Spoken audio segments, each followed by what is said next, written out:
আরেকটি জিনিস, শেখ হাসিনা ইতিহাসে সবচেয়ে বড় ঘাতক। এখানে অন্যায় অবিচার নাই, কত মায়ের মুখ খালি করেছে। আমরা এই সভা থেকে দাবি করবো তাকে বাংলাদেশে ফিরিয়ে এনে বিচার করতে হবে।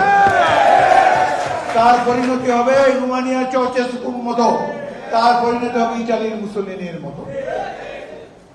এবং ভারতকে বলবো, যদি বন্ধুত্ব করতে চান তাকে বাংলাদেশে ফেরত পাঠান। তার বিরুদ্ধে হত্যা মামলা রুজু হয়েছে, আরো বহুত হবে। বাংলাদেশে একটি বিপ্লব হয়েছে। এতদিন কাগজে কলমে পড়েছেন বিপ্লবের কথা, এবার নিজের দেশে একটা বিপ্লব দেখেছেন। আমরা যারা দেখেছি অত্যন্ত ভাগ্যবান। বেগম খালেদা জিয়ার সাথে 3-4 দিন আগে দেখা করতে গিয়েছিলাম। দেখি কথা বলতে পারেন না ঠিক মতো, তার কথা জড়তা, হাঁপানি আসে। আমি তাকে চাঙ্গা করার জন্য বললাম, ম্যাডাম রেডি হন, ইলেকশন করার জন্য রেডি হন। সাথে সাথে দেখি চাঙ্গা হয়ে গেলেন। বললাম বলেন কি?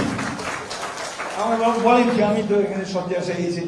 আমি বলছি খালি একটা কলম আপনি রাখেন সাথে, যখন নির্বাচনের প্রার্থীর মনোনয়ন ফর্মটা যখন আসবেন, আপনি শুয়ে ঘুমায় খালি এর একটা দাগ দিয়ে দেবেন, ওইটাতেই 300 আসনের 290 টাকা। এই সরকার, এই মহান নেত্রী, সবচেয়ে জনপ্রিয় নেত্রীকে চিকিৎসা দেয় নাই। আশা করব শীঘ্রই আমরা তাকে বিদেশে পাঠাতে পারবো। তিনি পরিপূর্ণ সুস্থ হয়ে দেশে আসবেন এবং আগামী দিনের নির্বাচনের পরে এই দেশের প্রধানমন্ত্রী হবেন ইনশাআল্লাহ।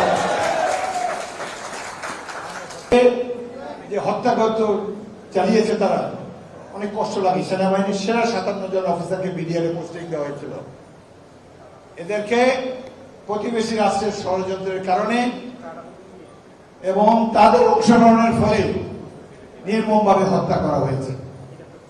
আমরা এই হত্যার যে বিচার হচ্ছে সেটি অত্যন্ত দীর্ঘসূত্রতায় আক্রান্ত, ভেরি স্লো। এইভাবে কেমন পর্যন্ত এই বিচার শেষ হবে না।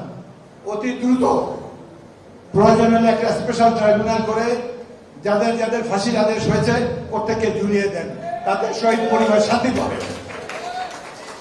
এখানে স্বরাষ্ট্র মন্ত্রী গতকাল শপথ নিয়েছেন, লেফটেন্যান্ট জেনারেল জাহাঙ্গীর, আমার ছোট ভাই, আমার অনুজ অফিসার। তার নেতৃত্বে একটা ইনকোয়ারি হয়েছিল বিডিআর হত্যাকাণ্ডের ব্যাপারে। তিনি সঠিকভাবে কারণ এবং সমাধান বর্ণনা করেছেন, কিন্তু এই রিপোর্ট আর আলোর মুখ দেখে নেই। আমরা চাই তার নেতৃত্বে প্রতিষ্ঠিত যে সত্য অনুসন্ধান রিপোর্ট সেটি জনসমক্ষে প্রকাশ করা হোক। এত ক্ষমতাশালী সুইস ব্যাংকে এত টাকা, যার পিয়নের 400 কোটি টাকা আছে, তিনি একটা শাড়ি হাতে নিয়ে যেতে পারেনি, পরনের কাপড় নিয়ে বিদায় হয়েছে। বিএনপি ক্ষমতায় গেলে আপনাদের সাথে বন্ধুত্বের সম্পর্ক থাকবে, কিন্তু কোন রকম ভাবে আমাদের দেশকে, সাধারণ মানুষকে, দেশের সম্পদকে এক্সপ্লয়েট করার কোন চেষ্টা করবেন না। আমরা বন্ধু হিসাবে বসবাস করতে চাই। সার্কের প্রত্যেকটা কান্ট্রি আপনাদের বিরুদ্ধে কেন? ছোট ছোট দেশ, হোয়াট ইজ মালদ্বীপ, হোয়াট ইজ শ্রীলঙ্কা, আর আমরা 18 কোটি মানুষের দেশ। আমরা সেই বন্ধুত্ব পুনর্জীবন করতে চাই। বন্ধুত্ব হবে জনগণের সাথে। দুই দেশের নাগরিক তো এখনো বন্ধু। সুতরাং বন্ধুত্বের দাবি নিয়ে বলছি, বাংলাদেশকে অধীনস্থ করার চেষ্টা করবেন না। আমাদের দেশে অনেক দুর্বল চিত্ত লোক মনে আছে, বলে হাসিনাকে সরাইলে ভারতীয় বাহিনী আসবে। পাগল হয়েছে, এই দেশে মরতে আসবে নাকি তারা? ভারত গণতান্ত্রিক দেশ, এখানে আবুল তাবুল লোকেরা মন্ত্রী এমপি হতে পারে না, জনগণের ভোটে হইতে হয়।